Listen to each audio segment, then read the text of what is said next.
할렐루야, 예담교회 주일 예배에 오신 우리 성도님들을 주의 이름으로 사랑하고 축복합니다.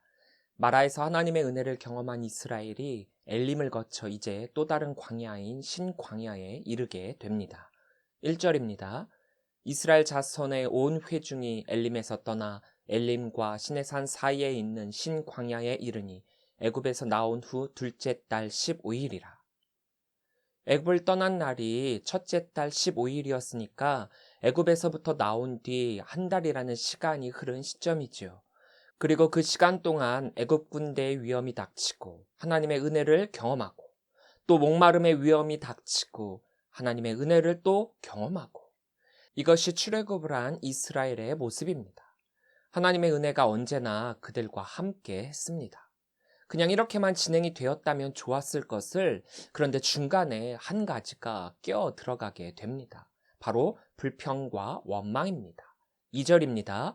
이스라엘 자손 온 회중이 그 광야에서 모세와 아론을 원망하여. 이 부분을 보면서 저는 조금 다른 방향으로 살펴보고 싶었습니다. 지금까지는 이스라엘 백성들이 어려운 일이 있을 때마다 왜 이렇게 불평과 원망을 했을까?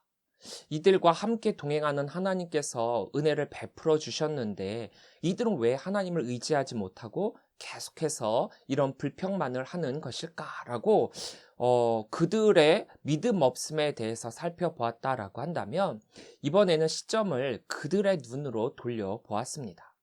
그런데 의외로 그 답을 쉽게 찾을 수 있었습니다. 3절입니다. 이스라엘 자손이 그들에게 이르되 우리가 애굽 땅에서 고기가마 곁에 앉아 있던 때와 떡을 배불리 먹던 때에 여호와의 손에 죽었더라면 좋았을 것을 너희가 이 광야로 우리를 인도해 내어 이 온 회중이 주려 죽게 하는도다. 지금 이스라엘 백성들이 불평하는 기본적인 것들을 살펴보면 대부분이 원시적인 부분에 해당되는 것들입니다. 좀 더 쉽게 이야기하자면 무엇을 마실까? 무엇을 먹을까? 무엇을 입을까? 어디에 살까? 이런 의식주의 문제였습니다. 본능이라는 것이지요. 애굽은 나일강의 범람으로 인해 풍성한 밀과 보리를 추수하게 해주었고 이것은 빵과 맥주의 재료가 되어 먹는 것을 풍족하게 해주었습니다. 또 강에서 물고기도 잡을 수 있었고 돼지와 소도 사육을 했기 때문에 육류도 섭취할 수가 있었습니다. 물론 일반 사람들은 빵과 맥주를 주식으로 삼았지만 3절의 말씀을 살펴보면 이스라엘들은 애굽 사람들이 신들에게 제사를 지낼 때 사용되었던 고기들을 그 옆에서 얻을 수도 있는 상황이었던 것으로 보입니다. 그러니까 애굽에서 노예 생활을 했을지라도 인간의 기본적인 욕구인 이 먹을 것만큼은 배부르게는 아닐지언정 굶지는 않았기에 그것을 불평하고 있는 것입니다. 그러면 이때가 행복한 때냐? 그렇지가 않죠. 기본적인 식의 문제가 어느 정도 해결되었을 뿐이지 행복한 것은 아니었습니다. 왜냐하면 그 생활이 힘들고 고되었기 때문에 그들이 울부짖었던 것 아닙니까?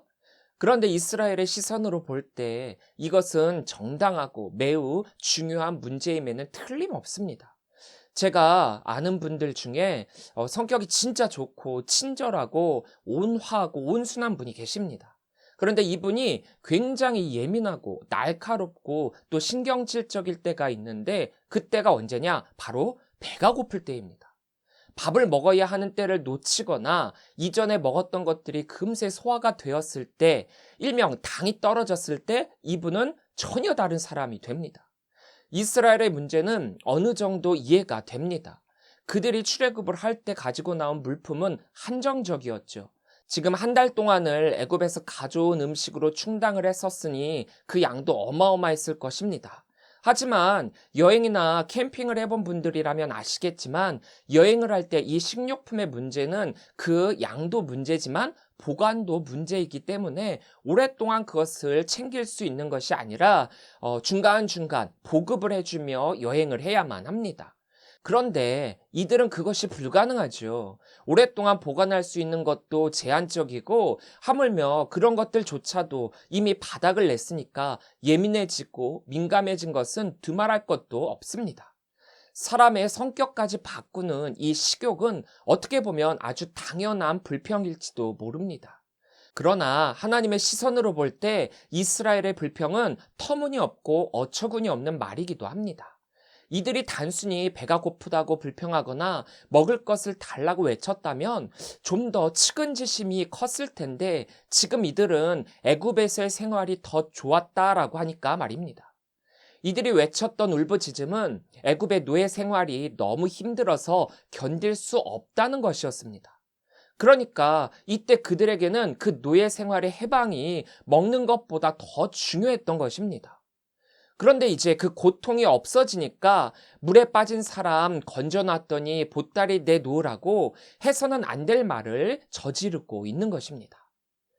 이 온 회중이 줄여 죽게 하는도다라는 말은 레아미트 아트콜 하칼 하제 바라아브라는 말인데 직역하면 이 모든 회중을 굶겨 죽이기 위해입니다. 즉 이스라엘 백성이 식량 없는 심각한 상태에 이르자 모세와 아론에게 이스라엘 백성을 굶겨 죽이려고 애굽에서 데리고 나왔다라고 불평하는 것입니다. 출애굽의 목적 자체를 부정하는 것이지요. 지금 그들은 육체적인 욕구 불만을 통해 영적인 잘못을 저지르고 있습니다. 그리고 과거에 자신의 좋지 않았던 것을 좋았던 것으로 착각을 하며 그리워하고 후회하는 잘못을 저지르게 됩니다. 우리는 하나님의 은혜로 말미암아 죄의 자리에서 벗어나 의의 자리에 들어서게 되었습니다. 그런데 의의 길로 가는 길이 너무나도 힘들다고 해갖고 옛적에 내가 있던 그곳이 더 좋았다라고 불평한다면 그 사람은 너무나도 불쌍한 사람입니다. 그들이 하나님을 믿지 못했기 때문에 원망을 하게 되지 않았습니까? 하나님의 위대하신 구원의 손길을 수없이 보고서도 애굽 땅에서 먹었던 고기만 생각하는 그들을 보시기 바랍니다. 그 불신앙적인 욕망에 찬 음성이 오늘 우리의 믿음을 흔들고 있습니다. 우리의 신앙생활은 어떻습니까? 이스라엘 백성들처럼 풍성한 은혜의 역사를 잊어버리고 원망과 불평의 소리를 내고 있지는 않습니까? 우리는 하나님의 은혜로 말미암아 일용할 양식을 먹고 지내게 됩니다. 이것은 물질적인 양식이 되기도 하고 영적인 양식이 되기도 합니다. 우리에게 꼭 필요한 것이기 때문에 주기도문에서도 이 일용할 양식을 구하고 있습니다. 일용할 양식이란 매일매일 하루에 꼭 우리에게 필요한 양식을 뜻합니다. 그렇기에 오늘날 우리에게 일용할 양식을 주옵시고 라는 것은 필요한 것을 먹지 않고서는 우리가 살 수 없듯이 우리가 꼭 먹어야만 하는 것들을 챙겨 먹을 수 있도록 해달라라고 하는 강구이기도 합니다. 저는 하나님의 은혜인 이 일용할 양식을 목회를 시작했을 때부터 직접 경험하고 있습니다. 부유하기 시작했던 목회가 아니었기에 살에 대한 부분에서부터 주변적인 상황이 꽤나 안 좋았습니다. 문제가 있는 교회 담임으로 갔었고 그랬기에 육적, 영적 어려움은 꽤나 컸습니다. 하지만 그럴 때일수록 먹이시고 입히시는 하나님의 은혜를 경험할 수 있었습니다. 풍족하다라고는 할 수 없었지만 일용할 양식을 매일매일 부어주셨습니다. 이것은 오늘날도 마찬가지입니다. 그래서 저는 목회를 하면서 이 부분은 조금도 의심한 적이 없었습니다. 하나님께서 지친 엘리야에게 까마귀를 보내어 먹이셨듯 하나님의 사람을 그냥 내버려 두시는 것이 아니라 은혜를 주신다는 것을 말입니다. 이스라엘의 이러한 터무니없는 불평에도 불구하고 하나님은 이런 말씀을 하십니다. 4절입니다. 그때 여호와께서 모세에게 이르시되 보라, 내가 너희를 위하여 하늘에서 양식을 비같이 내리리니 백성이 나가서 일용할 것을 날마다 거둘 것이라. 이같이 하여 그들이 내 율법을 준행하나 아니하나 내가 시험하리라. 하나님 편에서 볼 때 이들의 원망은 기가 차는 모습이기도 하지만 하나님은 이때를 통하여 하나님 나라 백성 만들기 프로젝트를 계속해서 실행하십니다. 아직 부족하고 불완전하고 덜 성숙한 이들을 풀무에 던져 단련하시면서 정금으로 만드는 과정을 하고 계시는 것입니다. 아직 이들은 어린아이와 같습니다. 어린아이가 목말라 물 달라고 울고 배고파 밥 달라고 우는 것에 대해서 어머니는 그것을 책망하는 것이 아니라 얼른 물을 가져다 주고 먹을 것을 먹이는 것처럼 그들을 달래고 있습니다. 아직은 불평이나 책망에 언짢아 하시는 것이 아니라 먹여야 될, 돌봐야 될 어린아이로 여기시는 것입니다. 그렇다고 마냥 무작정 먹이시기만 하는 것도 아니고 버릇없는 아이로 키우는 것도 아니고 하나님의 사람으로 성장할 수 있도록 하고 계십니다. 지난주 우리가 함께 나누었던 말씀 중에 15장 25절부터 26절의 말씀을 오늘도 계속해서 하시고 계시지 않습니까? 하나님의 이 말씀에는 중요한 세 가지의 포인트가 있습니다. 첫 번째는 내가 너희를 위하여라는 말입니다.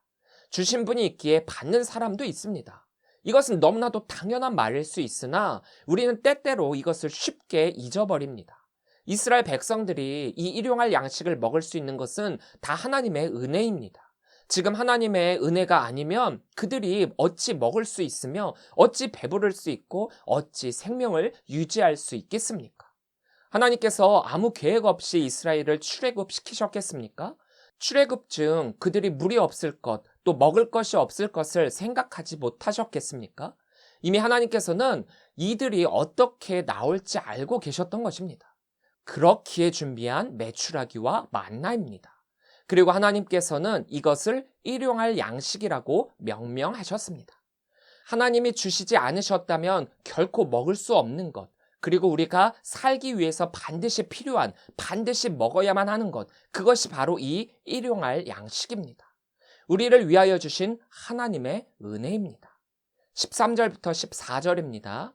저녁에는 메추라기가 와서 진에 덮이고 아침에는 이슬이 진 주위에 있더니 그 이슬이 마른 후에 광야 지면에 작고 둥글며 서리같이 가는 것이 있는지라.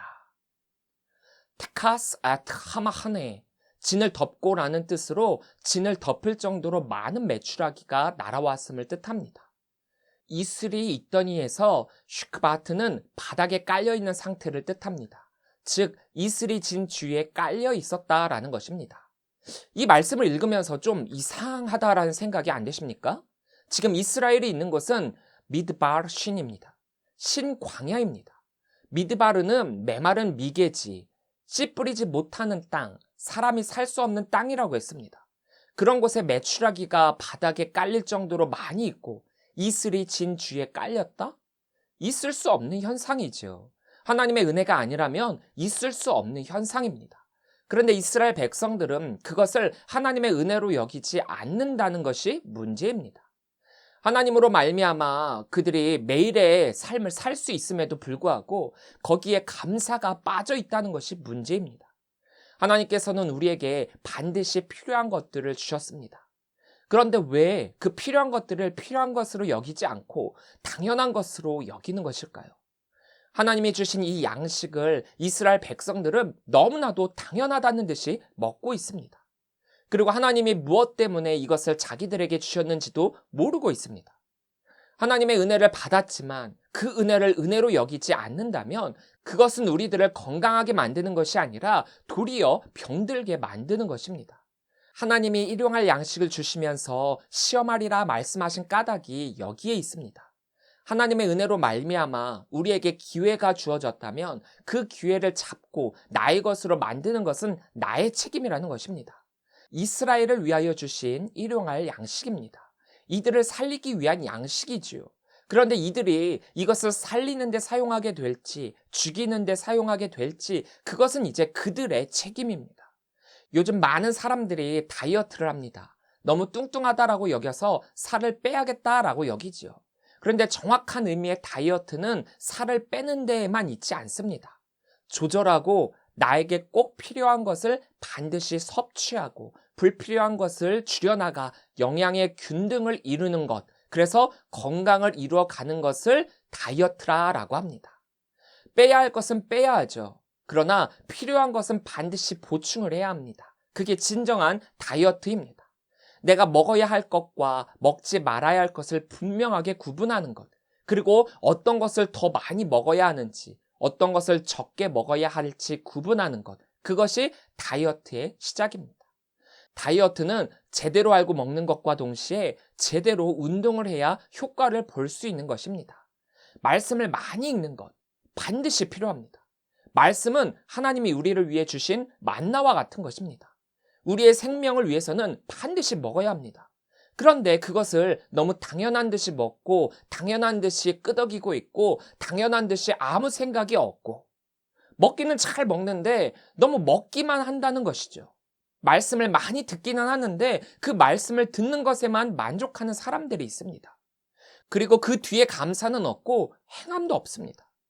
성경 말씀을 읽고 또 교회에서 목사님의 말씀을 듣고 TV나 유튜브에서 많은 말씀을 듣게 되니까 지식적으로 쌓이는 말씀은 너무나도 많이 있습니다. 그런데 그 말씀들이 주어질 때 그 말씀의 의미는 생각하지 않고 문자적으로만 보고 판단하고 비판하고 정죄하고 정말 진정한 의미로서의 말씀으로 받아들이지 않고 나에게 필요하다라고만 여기는 말씀만 쪽쪽 썩썩 빼먹는 그런 잘못. 그리고 하나님께서 하시는 말씀에 대해서 하나님의 말씀으로 여기지 않고 단순히 세상의 지혜와 지식 그리고 좋은 말 정도로만 여기고 살아가고 있는 상태. 그리고 하나님의 교훈의 말씀은 나에게 해당되지 않고 다른 사람에게만 해당된다라고 나 아닌 남을 바라보는 상태. 그런 상태는 도리어 나에게 안 좋은 영양소의 포화 상태가 되는 것입니다. 말씀이 넘친다는 것은 풍족하다는 의미도 있지만 그것을 담을 나의 그릇이 너무나도 작을 수 있다는 의미이기도 합니다. 그 말씀을 담을 나의 그릇이 작은데 말씀이 넘쳐난다라고 한들 그것이 다 나의 영양분이 되는 것이 아니기 때문입니다. 담을 것도 한정적인데 나에게 안 좋은 것을 담는 것도 문제이기도 하죠. 그러므로 우리가 해야 할 것은 넘치는 은혜를 제대로 받아들일 나의 신앙과 나의 믿음의 그릇을 키워야 한다라는 것입니다. 그래야 일용할 양식이 나에게 주어지게 될 때, 또 말씀이 나에게 내려지게 될 때, 그 말씀을 되씹고 되새김질을 해갖고 소화를 잘 시키게 되는 것입니다. 그리고 감사하는 것, 그것이 바로 나의 신앙의 그릇을 키워 더욱 많은 말씀을 내 영양소로 만드는 것입니다. 그리고 말씀을 분별하여 그 말씀대로 행하는 것, 그것이 정말로 나를 위한 하나님의 은혜입니다. 두 번째 포인트는 일용할 것을 날마다 거둘 것이라입니다. 필요한 것을 한 번만이 아니라 날마다입니다. 그리고 매일입니다. 매 순간순간입니다. 건강한 다이어트를 하기 위해서는 규칙적으로 해야 합니다. 단기간에 무리한 다이어트를 해서 살을 급속도로 뺀 사람은 건강에 무리가 갑니다. 단기간에 다이어트를 한 사람들은 다시 요요 현상에 빠져서 더 건강을 해치는 경우가 많이 있습니다. 건강한 다이어트를 하기 위해서는 길게 보고 규칙적으로 해야 건강에 무리가 없는 것입니다. 하나님께서는 만나를 주실 때 매일 거둘 것을 말씀하셨습니다. 한꺼번에 많은 것을 거두어 드리게 되면 다 썩게 되어 있습니다. 16절입니다. 여호와께서 이같이 명령하시기를 너희 각 사람은 먹을 만큼만 이것을 거둘지니 곧 너희 사람 수요대로 한 사람의 한 오멜씩 거두되 각 사람이 그의 장막에 있는 자들을 위하여 거둘지니라 하셨느니라. 한 오멜은 보리 한 묶음이라는 뜻으로 부피로는 2.2리터, 무게로는 2.2kg 정도입니다. 약 200만 명이 먹을 만큼의 양이라면 엄청난 양이지요. 그것도 그러한 양을 매일매일 주시겠다라는 것입니다. 그런데 아까 말씀드린 것처럼 이스라엘은 감사가 없습니다. 자신들의 아픔과 힘듦과 배고픔과 목마름에 대한 원망은 있지만 그것을 해결해 주신 이에 대한 감사가 없습니다. 너무나도 당연하다라는 듯이 받아먹고 있죠. 우리는 문제를 바라볼 것이 아니라 그 문제를 해결해 주신 이를 바라봐야 하는데 많은 사람들이 문제만을 바라보기 때문에 그 문제가 해결되었을 때 싹 다 잊어버리게 되는 것입니다. 이스라엘이 아직은 어린아이와 같기 때문에 이들은 누가 이것을 주느냐가 중요한 것이 아니라 먹는 것에만 중점을 두고 먹는다에만 만족을 하고 있습니다. 어린아이도 배고프다라고 울고 보채면 누군가가 먹을 것을 준다라는 것을 알고 먹기는 하지만 누가 주는지 그리고 그 주는 것에 대한 감사는 없지 않습니까? 하나님은 이것을 아셨습니다. 그렇게 최소한 감사까지는 아니더라도 이 일용할 양식을 주는 이가 누구인지는 매일 깨닫게 하기 위해서 그리고 그것을 스스로가 깨닫고 감사할 수 있도록 두 번째 포인트를 주신 것입니다. 우리는 너무 한꺼번에 많은 것을 먹으려고 하는 욕심이 있습니다. 그러나 한꺼번에 너무 많은 것을 먹으면 탈이 나게 되어 있습니다. 그리고 수고를 덜하기 위해서 한꺼번에 많은 것을 쌓아두려고 합니다.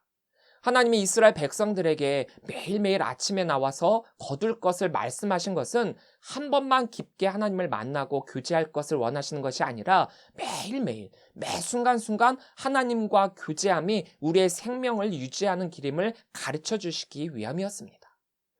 세 번째 포인트는 그들이 내 율법을 준행하나 아니하나 내가 시험하리라입니다.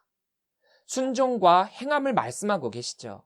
영적 건강을 위해 노력을 하고 있는가입니다.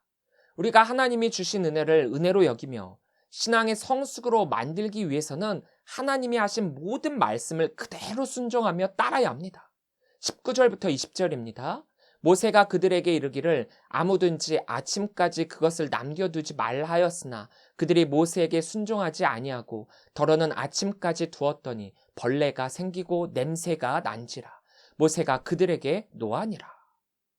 그들이 모세에게 순종하지 아니하고 해서 샤마는 듣다, 순종하다라는 뜻인데 이것은 단순히 귀로 듣는 것을 의미하는 것이 아니라 듣고 행동으로 옮기는 것까지를 의미하고 있습니다.